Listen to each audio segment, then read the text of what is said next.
Today's lecture, we're actually going to start getting into some of the cool stuff that I hinted at the beginning of the term, right? How does the brain collect all of this information that it uses to create this perceptual experience that we have, right? So today we're going to start by just talking about kind of this general overview of what sensation is versus what perception is, what makes perception special. And then we'll start getting into some of the different types of sensory processes. Today we're going to cover 3 of the 5. So we're going to start by looking at chemotype perceptions. This is our ability to detect chemicals, to detect molecules. And then we'll start talking about somatosensation, our ability to detect pressure, temperature, and things like that, to know where our body is in space. All 3 of these types of senses that we're going to talk about today are things that involve something actually touching us or coming in contact with us. Next Wednesday, we will talk about remote sensation. So audition and vision, the ability to pick up information outside the body. So we'll start with kind of what these 2 terms are and how they're related to one another. So sensation is the actual activation of the peripheral nervous system. So it's the sense cells that we have throughout the body. There's tons of different ones that we'll talk about in a second. They have these really special functions that allow them to pick up on certain things in the environment, and then they're able to turn that into a neural impulse. Remember what I said in the first lecture, the brain doesn't see anything. It doesn't hear anything or taste anything.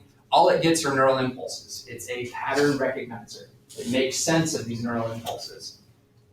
And all of that's coming from these really special cells. Perception, on the other hand, is the mental representations that are built up from that basic sensory information.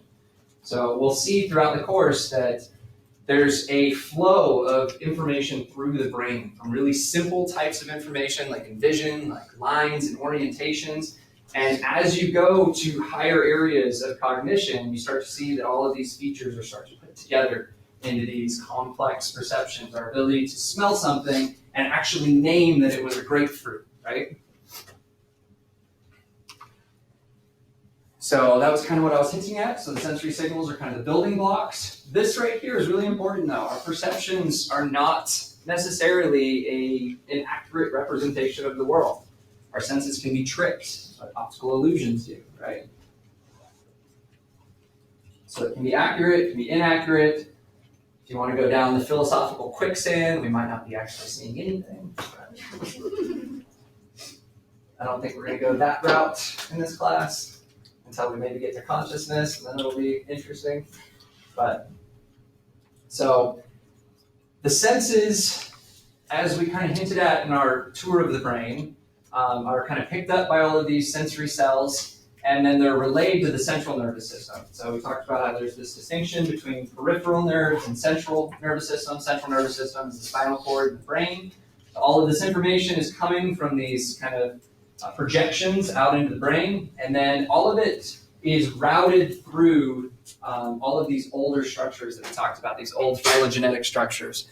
And when you really think about it, most organisms can sense things, right? So a lot of that sensory architecture is kind of preserved from older organisms. And all of these senses all go through the thalamus except for olfaction. We've mentioned this a couple of times. Olfaction, as we'll kind of get into here in a minute, has its own little pathway. But something that's really important for all of this as we go throughout the course is that the brain keeps all of this information separate, okay? None of the information is mixed until it gets to higher cognitive areas. So even though the thalamus is getting information from all of the senses, there are specific nuclei within the thalamus that process very specific unimodal type information. So there's a nucleus for vision, there's a nucleus for audition. And then those nuclei in the thalamus then project to primary cortices. So we have a visual primary cortex, we have an auditory primary cortex, somatosensory, olfaction. All of these primary cortices are only processing one type of sensory information. And as we'll kind of see, I think we'll get into it in a minute, then it kind of spreads out. Well, I have another slide, we'll talk about that in a minute. So just kind of keep in mind that it keeps everything separate until it needs to kind of combine it to form the perceptions that we have. So this was just kind of to demonstrate that, like I tried to demonstrate on the first day, the cells in our body are very diverse, and it's kind of amazing how they've been able to establish these mechanisms that allow us to do all of these really, really complex sensory mechanisms. I mean, we just go about the day and think this is all normal and this is all just how it works, but when you really start looking at the cellular level, it's pretty amazing how they've adapted these abilities to do this. Different shapes, different sizes, and they all translate information into a neural response. Everything is this electrical chemical pattern recognition type thing. There are certain neuroscientists like David Eagleman that believes that we can teach the brain to recognize new senses. Really cool video about like a vest that they created for deaf people that translates sound and vibration. And this deaf guy wears the vest for like 8 hours, and someone picks up a microphone and says thought, and the deaf guy writes the word thought on the board. Like, incredible. So, and it just demonstrates the brain is really, really good at making sense of structured patterns of information. It's really important to know, though, that our senses have a certain range and have a certain acuity. So range is referring to the fact that what they're picking up on has a bunch of different, like with light, for example, there are a bunch of different wavelengths with light from 1 times 10 to the negative 14 to 1 times 10 to the 4th nanometers, but we only pick up 400 to 700. That's what we're referring to as range. And you got to think about range in terms of evolution, right? We mentioned that on the first day of class, that a lot of our abilities, the brain developed in kind of a hunter-gatherer type setting. And so these different wavelengths that we see are really important for the types of things that we have to do for our survival and our behavior. Acuity, on the other hand, is our ability to distinguish differences between things. So I'm using vision just kind of as a model system. All of the different senses have ranges and acuities, decibels with audition and things like that. But with vision, you have the fovea only contains 1% of the light receptors, but it has 50% of the actual cortical real estate in the vision centers. And that allows us really, really fine acuity in the foveal portion of our view. So if you have this is just kind of a parlor trick you can do with friends. I don't have markers, but if you hold like 4 or 5 markers out to your side, it takes a while for you to be able to tell what those different colors are. And it's because your peripheral vision doesn't have good acuity. It can't tell the difference between those things. It's not until you place it in the foveal vision that you can actually tell those differences.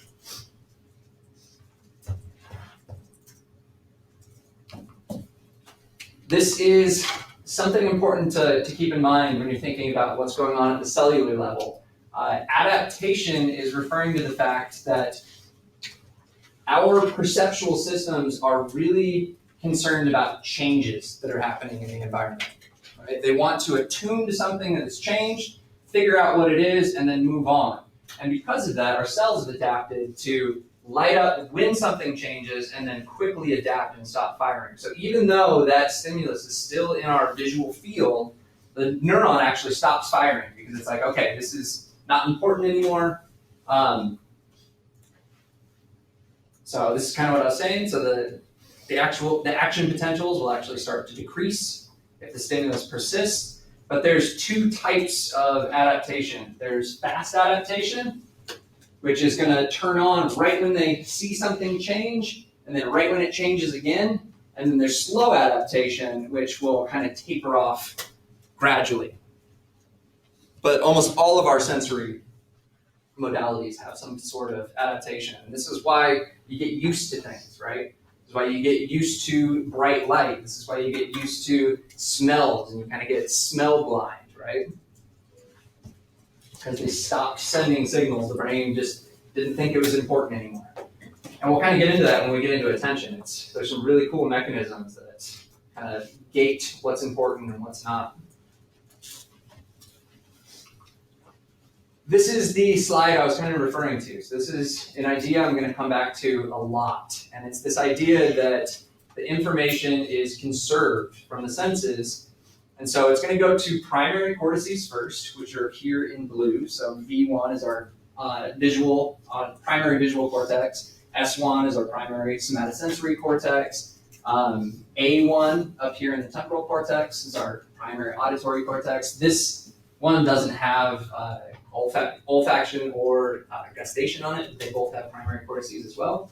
And then what you notice is in yellow are these unimodal association areas.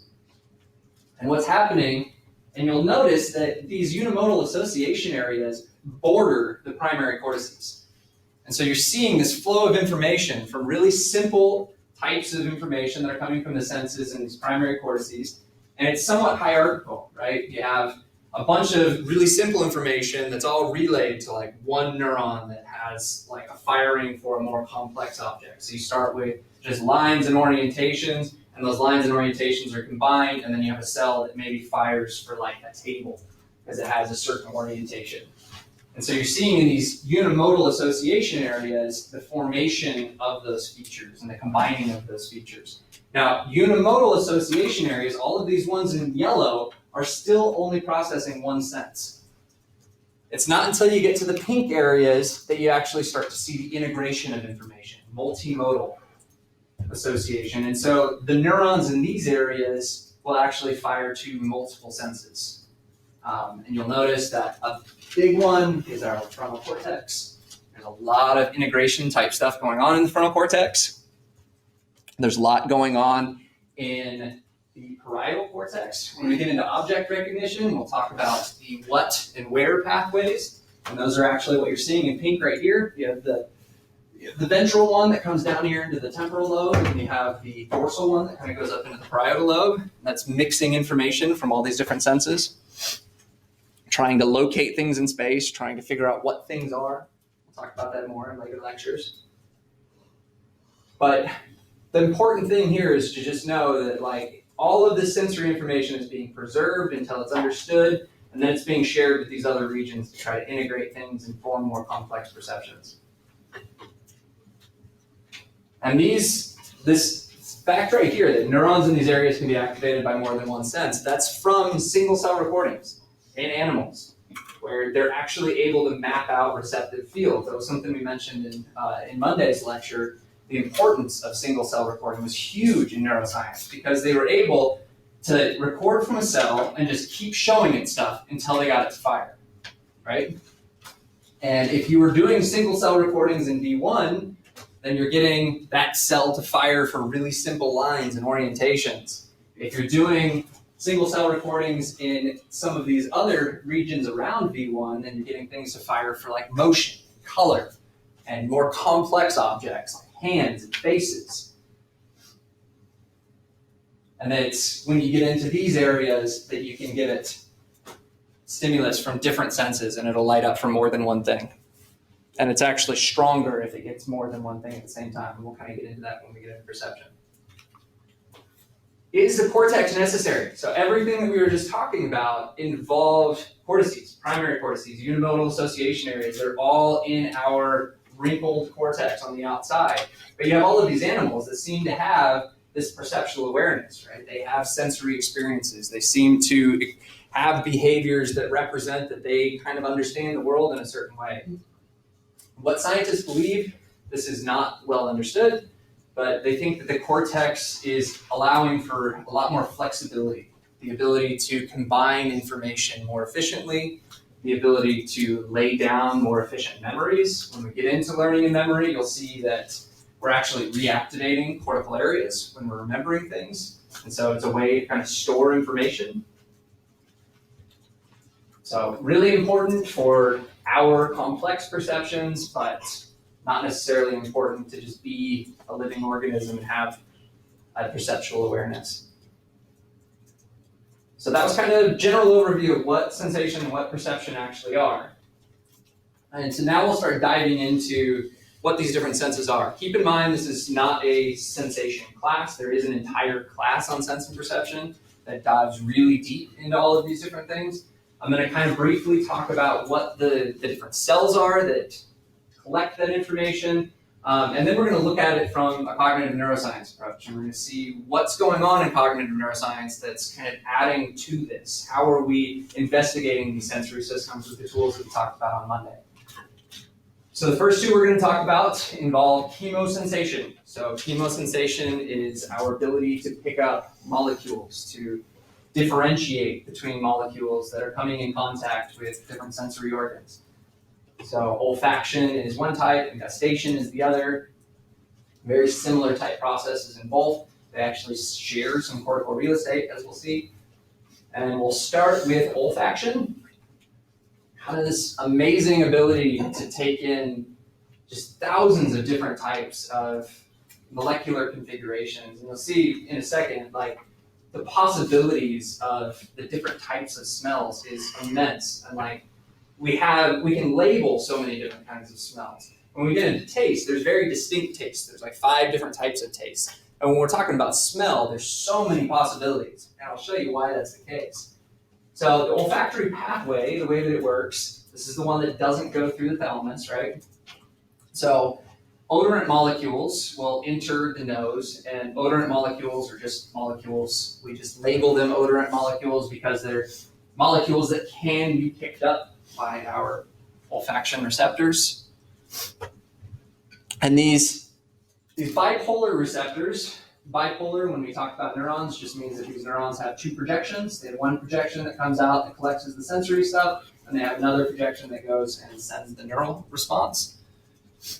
They are embedded inside the epithelium, which is the lining of the nose, and they synapse onto these glomeruli.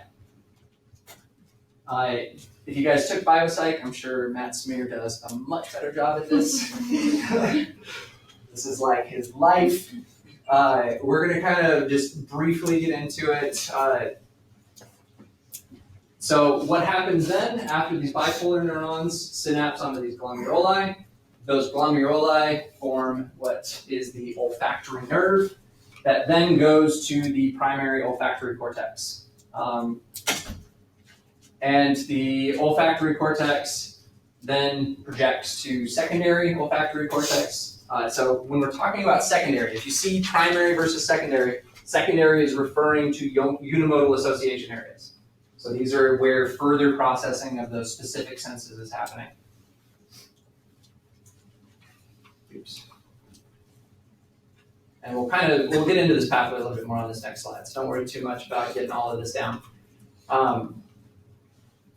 This is kind of what I was referring to as like what makes olfaction really, really amazing. So we have 10 to 20 million olfactory bipolar neurons, and there's lots of different affinities. So these neurons like certain molecules, okay?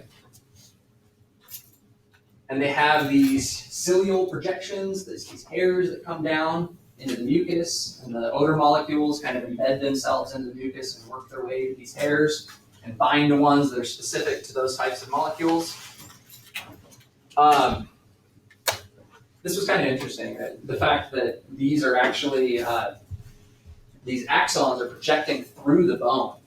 They're going directly to the brain. They're not projecting to the spinal cord and then up into the brain. These axons are actually going straight through this plate right here, up into the glomeruli. But this is kind of what I was referring to. So one bipolar cell can synapse onto as many as 8,000 different glomeruli. And one glomerulus can receive as many as 750 different receptors. So you start to do the math, the different combinations are immense.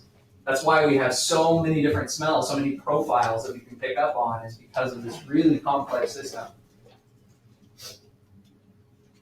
And so that's kind of what I want you to get away from this, is that this is really hard to study from a cognitive neuroscience perspective. That's what we'll talk about here on this next slide. Because what's going on here is very nuanced and very, very small. So most of our understanding comes from model systems. That's why Matt Smear teaches so much about it. He's working with rats. He can actually turn things on and off with optogenetics. He can record from single cells and things like that. It's really hard to study with EEG. The olfactory bulbs are deep. And if you remember what we were talking about with EEG is really good at picking up superficial stuff, the stuff on the surface. And so trying to localize something to a deep brain region like the olfactory bulbs is really hard. And there hasn't been a ton of work. We'll talk about a couple of studies here in a second. Hasn't been a ton done with MRI because of the fact that, first of all, where all of this processing is happening is near the sinuses. Air will actually affect the magnetic properties of the tissue. And so we have a ton of signal dropout in areas of the brain that are located near sinuses. So this part of the brain is really hard to study with MRI. It's also really difficult to deliver odor while you're laying in this giant magnet. And the odorants linger. And so it's really hard to kind of figure out how to time this. Like, when is the stimulus presentation? How do you get that stimulus presentation to stop so that you can do another one, because those molecules are just in there now and they're lingering? So there was this study that was done. It's just ridiculous. So they created this fancy contraption that's all plastic or non-magnetic type. Oh, it can't be metals, because metals would produce some artifact in the signal. So this had to have been like all plastic apparatus, and it allowed them to actually deliver odors while they were in the scanner. And so they would alternate these two different odors. So they would turn one on for 40 seconds, and then there would be no odor present, and then they would turn another one on for 40 seconds. And they were asked to respond when they thought that an odor was present, every 8 seconds. So they were supposed to like sniff every 8 seconds and say yes or no, is there something there? So what they found was that there was a lot of activation in the secondary or olfactory cortex, the orbital frontal cortex, that was linked to them actually being able to pick up a specific smell. They found activation in the primary olfactory cortex, but this was linked to sniffing. And so think about the information flow that we were just talking about, right? Primary cortex is lighting up when they're sniffing because they're just bringing in molecules and they're lighting up things regardless of the perception that's being built. The smell is the actual perception. They're identifying something, right? They're identifying vanilla. I mean, they don't necessarily know crayon smell. They might have some kind of perception of it. But the reason that the secondary olfactory cortex was popping up for the smell was because that's where these perceptions were starting to form. The simple information that was being picked up by sniffing was then being passed to these higher areas to create more complex. That's what they think. It's hard to say with these. They didn't have a ton of subjects in this. There's more information about this in the book if you want to look it up. This other study was bizarre. And this is like, there's not many studies to pick up on in this category. And so what they did was they took male participants and they had them rate pictures of women on their level of attractiveness while they smelled either saline or smelled tears that were gathered while women were watching emotional movies and crying. I wanted to use this study because I really want to demonstrate limitations of what you can say about MRI, as we'll get to in a minute. So then they scanned them while they watched emotional video clips while either smelling the tears or the saline in the scanner. And what they claimed to find was that, and this is a true finding right here, so they actually rated women as less attractive while they were smelling tears. They concluded that it was because women crying are not attractive, and there's some kind of perceptual system under the surface that's picking up on that, even though they're not actually seeing the crying woman. This is where I want you to be extremely skeptical. This was written in your book. There's a lot of stuff in the book that I kind of find fault with, but areas previously associated with sexual arousal were less active while smelling the tears. We went on a tour of the brain. We talked about the hypothalamus. We didn't necessarily talk about the fusiform yet. We'll talk about that later. There have been studies that link this to sexual arousal. There are also a ton of studies that link it to a bunch of other stuff. This is a way that researchers have of trying to bolster their findings, right? It's like, well, this was linked to sexual arousal, so we're going to say that that's what's going on, that these men are less sexually aroused because they're smelling tears. The other major limitation to this was that there were only 24 subjects and only 16 of them completed the MRI. Something you guys will notice, this one kind of disturbs me because it's 2011 and we're kind of getting further on. I will bring up studies a lot and highlight the fact that there weren't a lot of subjects. Keep in mind that MRI got really big in the 1990s, and MRI is extremely expensive. We just ran 114 subjects and spent about $180,000. So at the beginning, when MRI was first kicking off and it hadn't gotten big yet, there wasn't a lot of grant funding for it. And because of that, a lot of these early studies were predicated on like 15 people. That's, if you've done statistics, you know that that's not necessarily like the best evidence of something. I've even done studies where I've looked and I found an effect with 60 people, and I looked again at 75 and it wasn't there. So be very skeptical with some of this stuff. I'm going to bring that up a lot. I'm going to use kind of papers that were exemplified in the textbook. Keep in mind that the person that wrote the textbook doesn't have extensive training in all of these areas. He was just like, oh, that's cool, and threw it in. But he doesn't list these limitations. I had to go and find these papers and figure out how many people were wrong and what the methods were. So just kind of keep that stuff in mind. So I'm going to end with this question before we move on to gestation. What do the bipolar neurons in the nose synapse onto? If you guys came from biopsych, and I really hope you guys know this one, or Matt Smear is going to be really disappointed in all of you. So I listed some things here that are part of the pathway, but, oops, oh, I didn't do the bold reveal, my bad. It's C, it's the glomerule A. So the signal eventually gets to the primary olfactory cortex and the secondary olfactory cortex, which are located in the orbital frontal cortex. It's like cortex like 1,000 times. And the actual bipolar cells are embedded in epithelium, but the first synapse is going to the glomerule A. Cool. So we're going to move on to gustation. Very similar as far as cortical real estate goes. So it's this idea that we have specific receptors that pick up different types of tastes. We'll get into what those tastes are and what their possible evolutionary mechanisms were here in a second. So the pathway, so we'll kind of do a general understanding of it, and then we'll kind of break down what the different pieces are.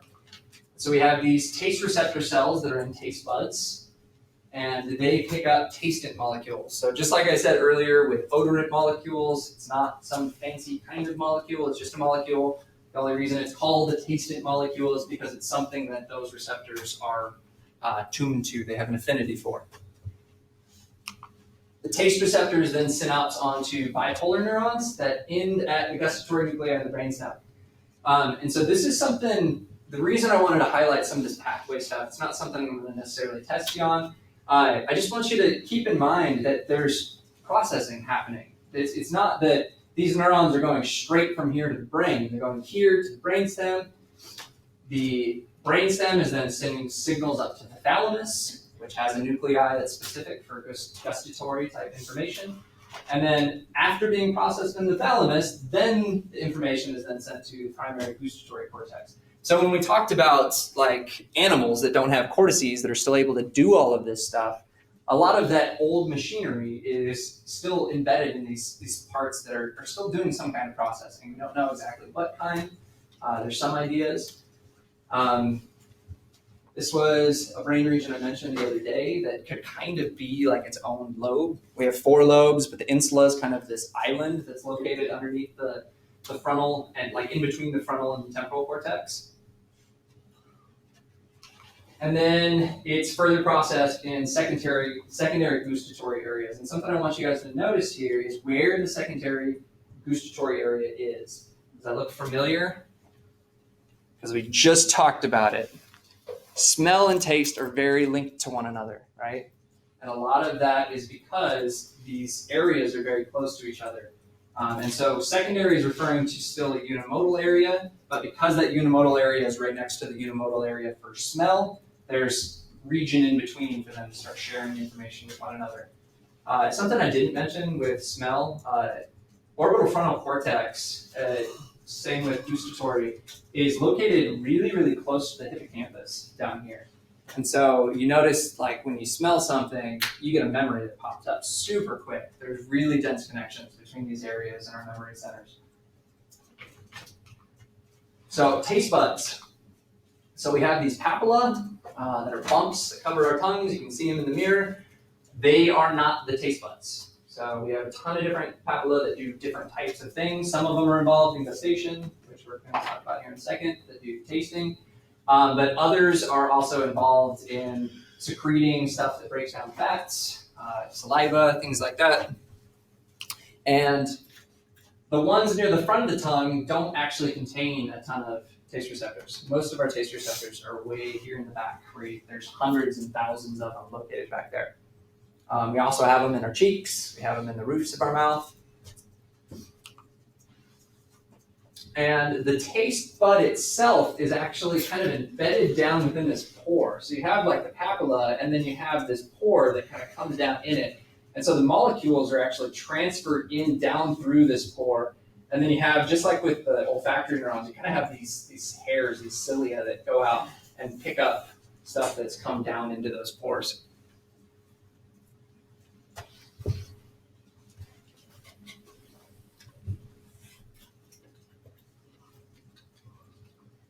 So we have 5 primary tastes that we can pick up on. What I have here in parentheses are the evolutionary ideas about these tastes, why these tastes were probably, I don't want to say created, why we developed the ability to pick up on them. So salty stuff gives us really good information about electrolyte balance, about ion balance in general in our body, whether we're taking in the right kind of stuff. And that's really important for neuronal function, for a lot of different cellular functions, having electrolytes. Sweet stuff gives us information about the richness of the carbohydrates in the food that we're eating. Umami is actually a taste that picks up on protein-rich food. All of this is giving the body signals of whether or not it's finding the right kind of stuff that the body needs. And what you'll notice is that our taste buds actually kind of adapt as we get older. When we're younger and we have all of these tastes for really sweet things, it's because our body is actually craving those things and sending those signals and wanting those things. And as we get older, we start to refine our taste, and our taste buds start to get more particular to different kinds of things because we have different needs. Our body has different needs. Bitter and sour, scientists think were developed as warning signals. Sour is a little bit less clear to me. We'll kind of talk about why they think it's the case here in a minute. Bitter is an idea of whether or not the food has gone bad. So it's a signal of whether or not you're going to get sick from it.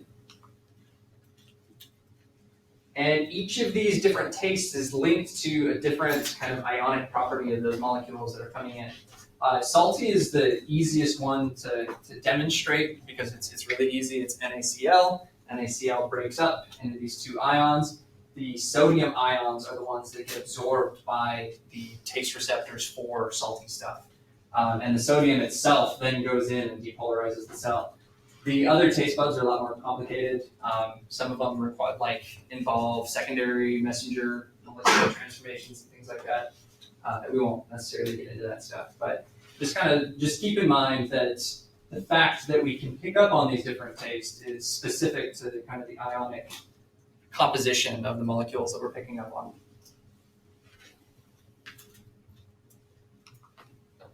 So this is something that's going to come up again when we talk about somatosensation here in a minute. So nociceptive receptors are not specific to gustation. A nociceptive receptor is a pain receptor. And we have a bunch of them located throughout the papilla. And they are responsible for picking up these different kinds of tastes. So we don't have a taste for spicy. Spicy is actually a pain response. Carbonation, picking up CO2, vinegar, and acetic acid. Those are lighting up pain signals. And those pain signals are actually going down a completely different pathway than the gustatory information is. So these are not processed in the primary gustatory pathway.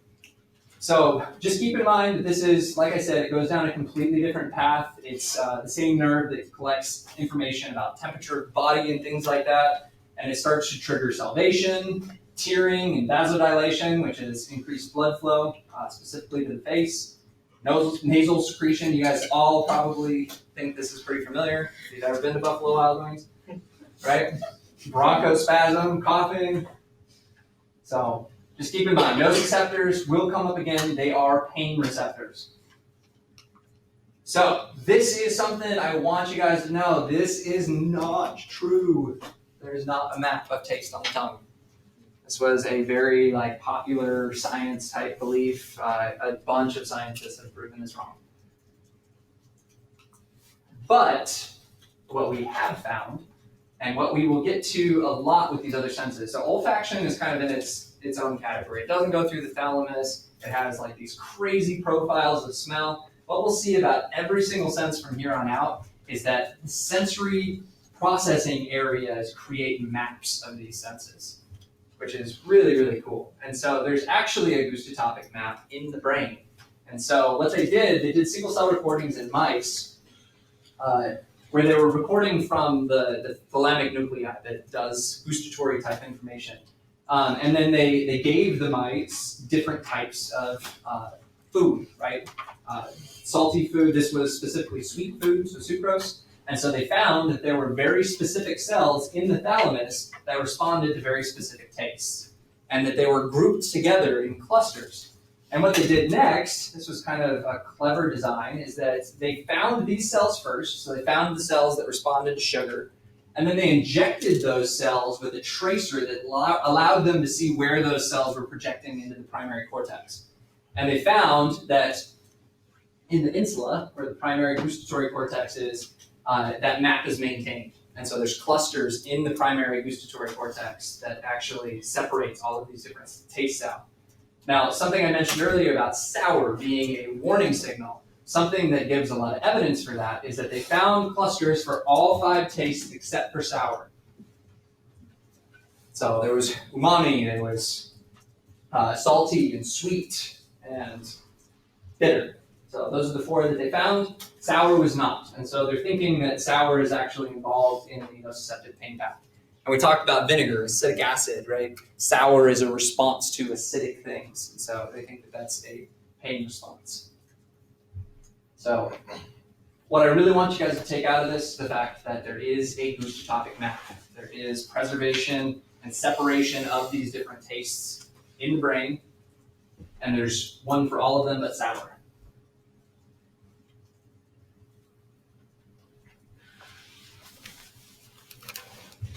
Sure. Yeah, we're good.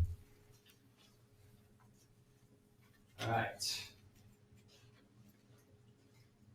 So this was another really clever thing. So I just want to put this in here because olfaction and gustation, like I said, are really hard to study with cognitive neuroscience methods. But I want to kind of tell you guys a little bit about what they do and how they're exploited. This is sort of a creepy study when you really think about when we mentioned Elon Musk's wizard hat the other day, he's talking about a device that not only can pick up signals, but can also deliver signals. And what we're seeing here is that these scientists, they use optogenetics, which is the use of light to activate cells.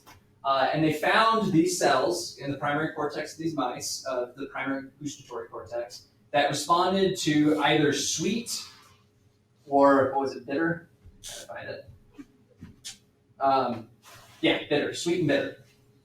And so they had this chamber that they were in where they started over here, and then they had this other room that they would go into, and they had a choice between sweet food and bitter food. And when they activated the sweet cells, the mice preferred going to the sweet food. When they activated the bitter cells, the mice then went to the bitter food.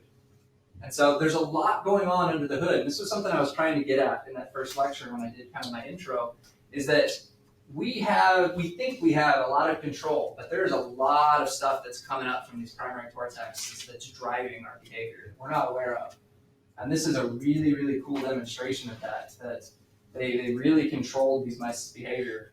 It wasn't perfect, but it was definitely, this is what the graphs were showing about preferred versus not preferred. That's pretty shocking. So before you go get wires implanted in your head by good old Musk, think about this stuff. So this was a really cool finding in MRI. So this is a way that we've used cognitive neuroscience methods to try to explore taste. And this was a really cool study that I wanted to bring up because people weren't actually tasting things in this study. They were imagining taste. So They did a functional scan while they either did nothing, so that was kind of your baseline condition. They were either thinking about sweet things or they were thinking about salty things. This alternated between like 1 and 4 minutes of rest, and then there was 60 seconds straight of just thinking about sweet things, just thinking about salty things. What you'll see here in the results is that there was pretty diffuse activity. Like there was a bunch of different regions that were kind of playing a role. This kind of picks up on the fact that MRI might be picking up on a lot of other things other than what we're just trying to look at. But what they found was that there was really significant activity in the insular cortex. So they weren't necessarily able to separate out sweet and salty, but the fact that imagining sweet things or imagining salty things is activating these primary gustatory cortexes is pretty cool, right? Hold on. All right, we're good. And they also found activity in the orbitofrontal cortex. So it wasn't just the primary cortices, they were actually activating these percepts, right? And this is when we get into memory, we'll start talking about the fact that memory itself is activating the same regions that are active when you're actively engaged in something. So when you're encoding something, you're activating the same regions as when you're remembering something. Limitations. This was a study that was done at a center that did clinical stuff for people that had lost their sense of smell. So I was like, this is a really cool study, but then like, these people can't even smell. So that's a little interesting. It was only 30 people. So these are things that you need to think about. Like, it's really, really cool that they found activity in these primary and secondary cortices. But just keep in mind that there are some things that you should think about. It was done on a 1.5 Tesla scanner, which is a lot lower than ours. All right, so that was in the gustatory stuff. So secondary gustatory cortex is located where? Secondary. So this is where further processing, like the creation of these percepts is happening. This is the orbital frontal cortex. The reason I'm bringing that up is just because it's the same as where smell happened, like we were just talking about. So that's why those two are combined so well together. Cool. So we'll start getting into some what I think are a little bit more interesting. I mean, smell and taste are really interesting, but these ones I think are really cool. There's a couple slides at the very end. Ever heard of BDS Ramachandran? He does some really cool work, proprioception. So we'll start with the pathway, just like we did with the other ones, just to kind of give you a general overview of the flow of information. So we have a bunch of different types of touch receptors, and we'll kind of get into what those are here in just a second. And these are located out in the peripheral nervous system, embedded in the skin. And they're sending signals to the CNS, and that is then synapsing in the medulla first. And what you'll notice here is that these have really, really long axons. So this is the first synapse of these receptor cells. It's all the way up in the brain. Really, really long. After the medulla, it's projected to the thalamus, just like everything else. So there's a specific nuclei within the thalamus up here, over here, that processes the information that's sent from the medulla. So you have this really long projection from the peripheral nervous system that ends up at the hindbrain. And then you have a different projection that then goes to the thalamus. And then from the thalamus, you have another projection that ends up going to the somatosensory cortex. So the information is being kind of relayed 2 or 3 times before it's actually processed in the cortex. And then further processing occurs in secondary somatosensory association areas. So the secondary somatosensory association area, is that a unimodal association area or a multimodal? Unimodal. So secondary, whenever you see secondary, it's referring to the fact that it's still, when you think about uni, it's still just processing one sense. So once we get into, we haven't really talked about multimodal anything yet. So that'll be a lot more complicated stuff like when we get into object recognition. So the actual receptor types, these are really cool types of cells that actually have mechanical gating mechanisms. And so when they're stretched, the pores open and allow the flow of ions in that send the signals. So the first one is the Meissner corpuscle. I don't need you guys to memorize these. What I want you to get out of these is the difference between slow and fast adapting, and what that means as far as pressure goes. So these are related to light touch, and they are fast adapting. And so if they're fast adapting, that means that these cells are picking up changes in pressure. And so they're going to fire when I grab something, and they're going to fire when I let go. But they're not going to keep firing if I hold on. A Merkel cell is sensitive to light touch, and it's slow adapting. And so this one's going to start firing when I grab it, and then it's going to keep firing to say you're still grabbing it. It's going to slowly kind of taper off. So if I were just to hold it for an hour, that cell would eventually stop firing.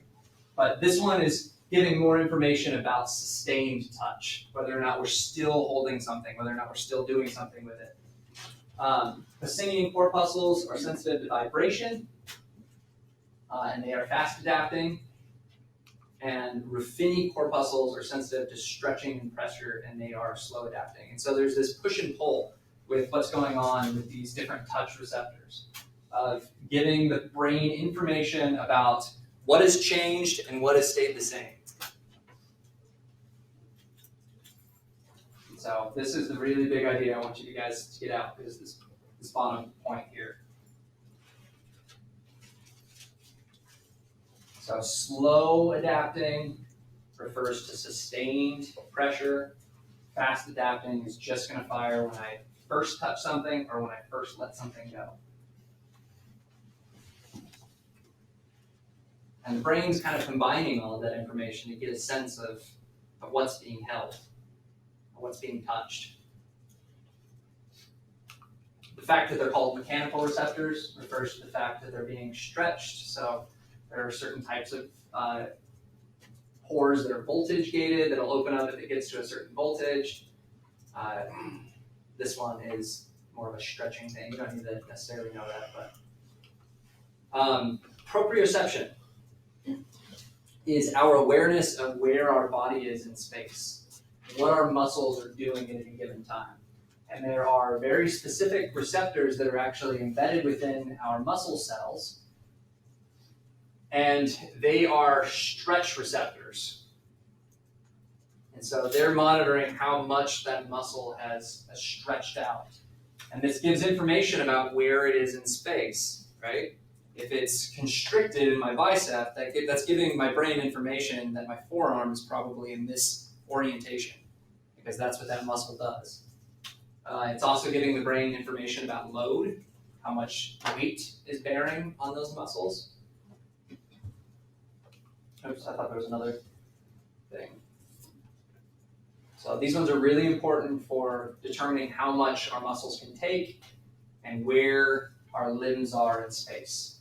The word proprioception is referring to body awareness.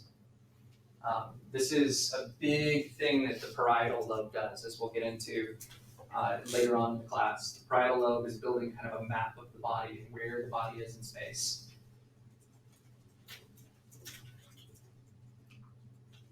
So back to pain receptors. So what are pain receptors called? Nociceptive. Yep. Nociceptors, yeah. So there are different kinds of ones in the somatosensory configuration of things. There are ones that are sensitive to hot and cold.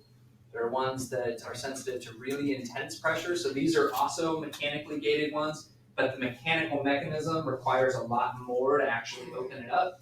So that's giving the body information about whether something hard has hit the body. And then there's this word comes up a lot, multimodal. That just means that it's able to handle different types of information. So these ones can handle temperature and pressure, or pressure and chemical.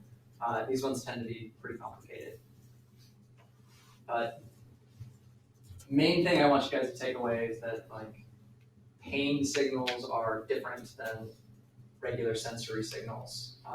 And this is something, I didn't have this highlighted in your actual slides that I gave to you guys, but I thought that this was something that puts a lot of things into context that you guys can kind of intuitively understand. So these pain neurons can either be myelinated or unmyelinated. So myelinated neurons are going to send fast signals because the wire is insulated, right? They're efficient at sending those signals. So these are used for fast pain responses. The unmyelinated ones are responsible for the dull, achy pains that persist. And it's because those signals are taking a lot longer to get down those axons, right?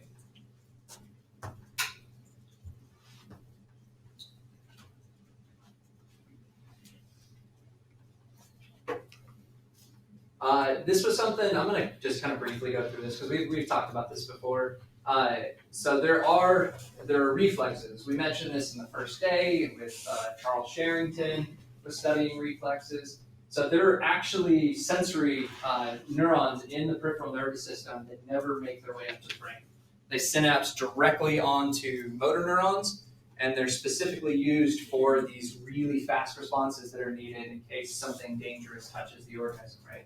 Instead of having to wait for that signal to go all the way to the brain and be processed and come all the way back down to send the motor command, you're like, we need to move the knee now, or move the leg, because something has hit us and we need to kick it away. And so these are synapsing directly in the spinal cord on motor neurons that are then automatically affecting these things. So this is not voluntary control. These are things that are going to happen without you having any effect on it at all.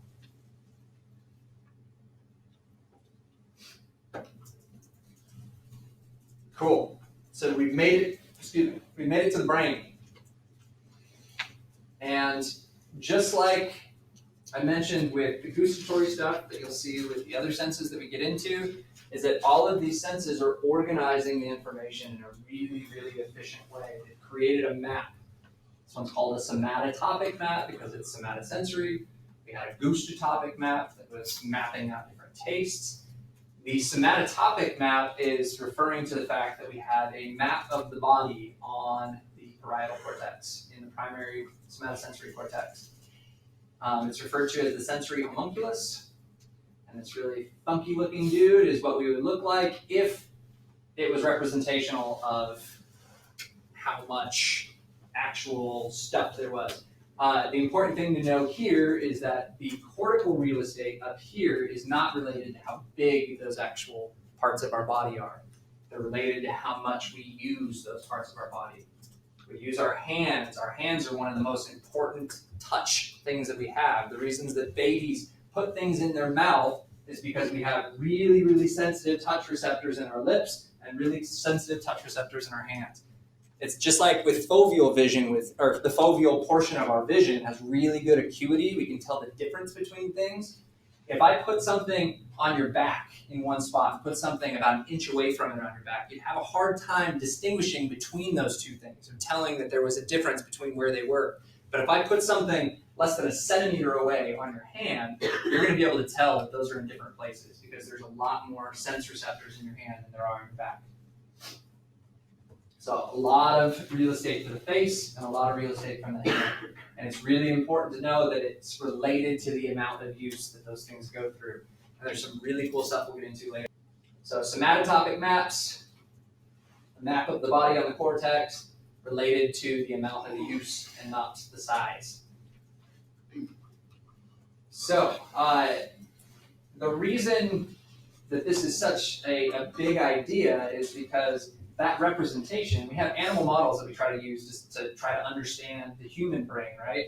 But when we look at the somatosensory cortex of these other animals, it's organized completely different because those animals don't use the same types of limbs that we do for sensory type information. And so what we find is that, like with the spider monkey, there's a ton of cortical real estate for their tail. With mice, there's a ton of cortical real estate for the whiskers. That's what they're using to try to make sense of the world. So it's species specific. And what you'll see in a minute is that it's actually person specific too. Is it true that if you don't use it, you lose it? So actually the opposite, but so as we move away from just primary somatosensory cortex and into these secondary association areas, we start to see that there's actually dense connections from both sides of the brain. And so imagine that you're holding something in both hands. The reason that you're able to form a coherent percept of that thing is because these secondary areas are sharing information from those two hands to try to build up that whole picture. So this is, as the perception is getting more complex, this is a unimodal association area. Corpus callosum, I don't know if I covered that on the second day, but that is the connection between the two halves. It's a bunch of white matter tracks.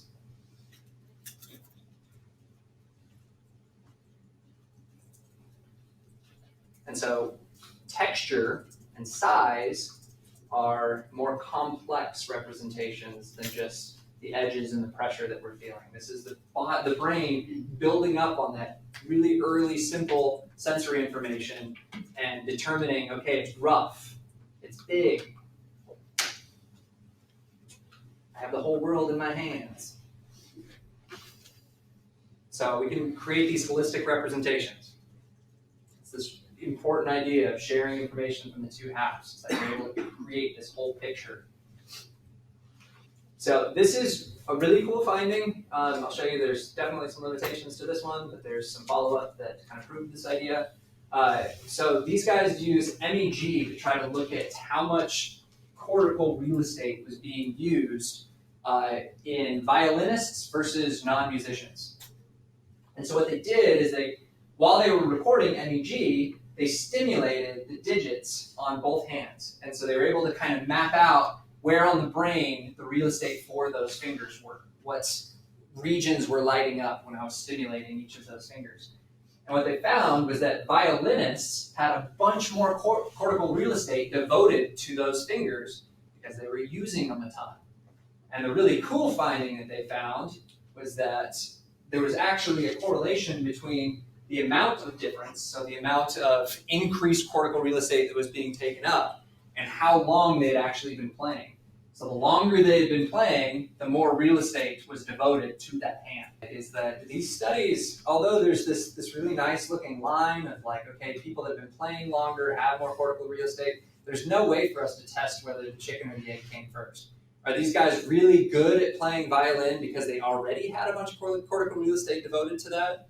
Or did they become really good because that started to spread and take over?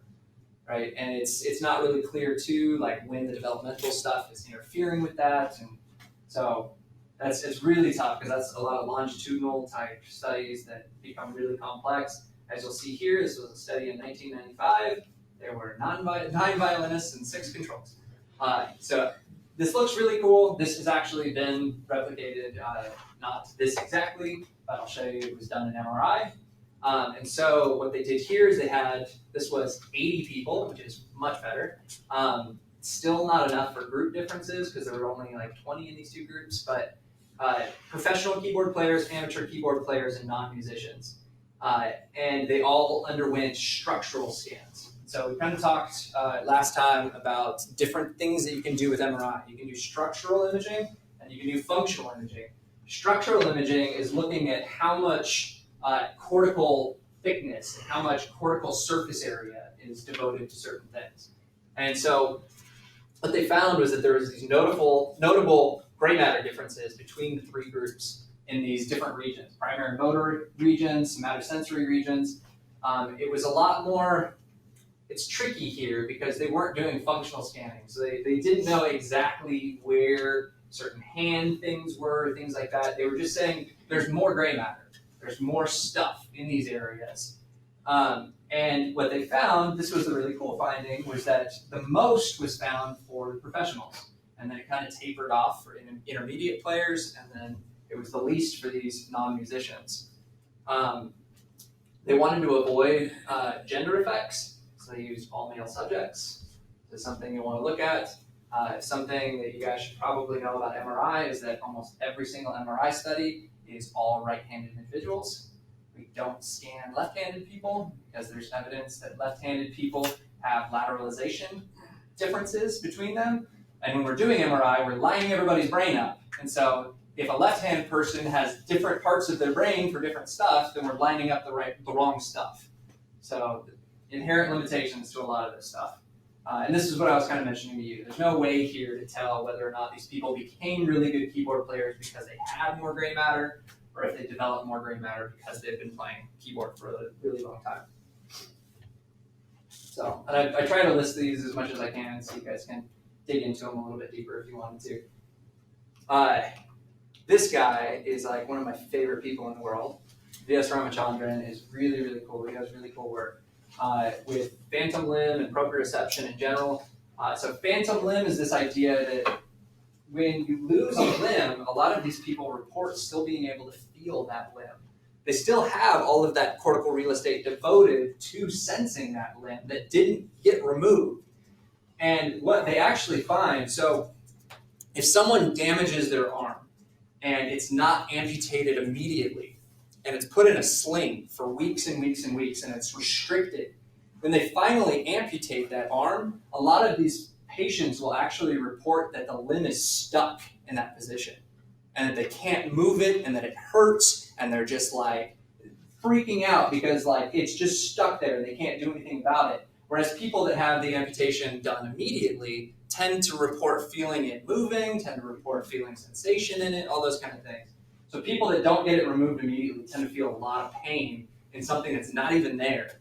And this guy came up with this really cool mirror therapy technique where they used this box and they had them put the intact arm into one side and put the stub up to the other side, and there was a mirror. So when they moved this arm, it actually looked like the other arm was there.